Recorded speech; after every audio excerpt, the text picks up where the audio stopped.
Sir ఈ మధ్యకాలంలో చూసుకుంటే ఈ డిఫరెంట్ ఫుడ్ హ్యాబిటేషన్ వల్ల చాలా ఎర్లీ స్టేజెస్లో డయాబెటీస్ వచ్చేస్తుంది. సో ఈ డయాబెటీస్ అన్నది కిడ్నీస్ పైన ఎలాంటి ప్రభావం చూపిస్తుంది, అసలు ప్రభావం చూపిస్తుందంటే what you will say? Yes అండి. యాక్చువల్‌గా మనం ఇప్పుడు మన life style habit, dietary habits వల్ల మీరన్నట్టు డయాబెటీస్ అనేది చాలా ఎక్కువ ఉంది. అవును. మనం కామన్‌గా మనం విలేజ్‌లో కూడా చూసుకున్నట్లయితే అంతకుముందు మనం ఎవరిని అడిగినా కూడా అంటే డయాబెటీస్ కానీ హైపర్‌టెన్షన్ ఎవరికి ఉండేది కాదు. అవును. ఇప్పుడు మనం ఎవరిని కదిలిచ్చినా నాకు డయాబెటీస్ ఉంది, నాకు బీపీ ఉంది, బీపీ మాత్రలు వాడుతున్నాను. ఇప్పుడు కొంతమంది కిడ్నీ ఫెయిల్యూర్ ఉంది అంటున్నారు. అంటే విలేజ్‌లో ఎవరిని కదిలిచ్చినా ఎందుకు వస్తుంది అంటే ఇవన్నీ మీరు అన్నట్టు డైటరీ చేంజెస్. ఇప్పుడు మనము ఎక్కువ కార్బోహైడ్రేట్స్ ఎక్కువ కన్సంప్షన్, ఇంకొకటి మనము ఫార్మింగ్ కూడా చూస్తున్నాము. ఎక్కువ మన పెస్టిసైడ్స్ ఎక్కువ వాడుతున్నాం. మనం విలేజ్లో కూడా చూస్తున్నాము ఎక్కువ ఫార్మింగ్లో పెస్టిసైడ్స్ వాడడం వల్ల అది కూడా ఇండైరెక్ట్ ఎఫెక్ట్ మనకు డయాబెటీస్ రావడానికి కానీ హైపర్టెన్షన్ రావడానికి కానీ. సో ఈ డయాబెటీస్ మనం ప్రాపర్గా మెడిసిన్స్ తీసుకుంటే ఇబ్బంది ఏం లేదు.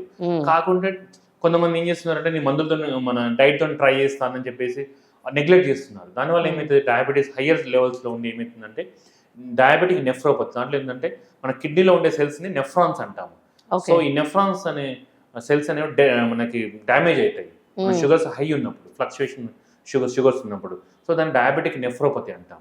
సో మనకి డయాబెటిక్ రాకుండా జాగ్రత్తలు తీసుకోవాలి. ఒకసారి వచ్చిందంటే మనం రెగ్యులర్గా మనం డైట్ కంట్రోల్ చేసుకుంటూ మన మెడిసిన్స్ వాడాలా.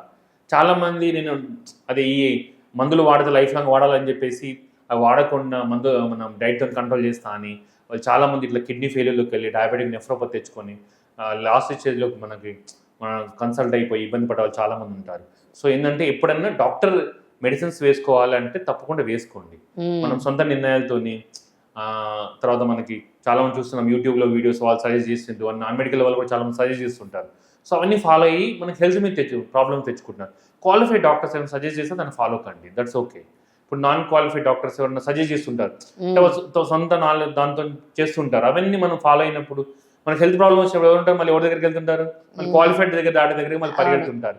సో డయాబెటీస్ హైపర్టెన్షన్లో మాత్రం ఎక్స్పెరిమెంట్ చేయొద్దు. డాక్టర్ ఎలా చెప్తే దాన్ని ఫాలో అవ్వండి. దాంతోపాటు డైట్ కూడా ఫాలో చేయండి. డైట్ ఫాలో చేసినప్పుడు దాని డోస్ రిక్వైర్మెంట్ పెట్టి తగ్గించడం అవి మన డాక్టర్స్ చేస్తారు. Hi everyone, Nenu mi Vedika. Please subscribe to Volgo Health. Don't forget.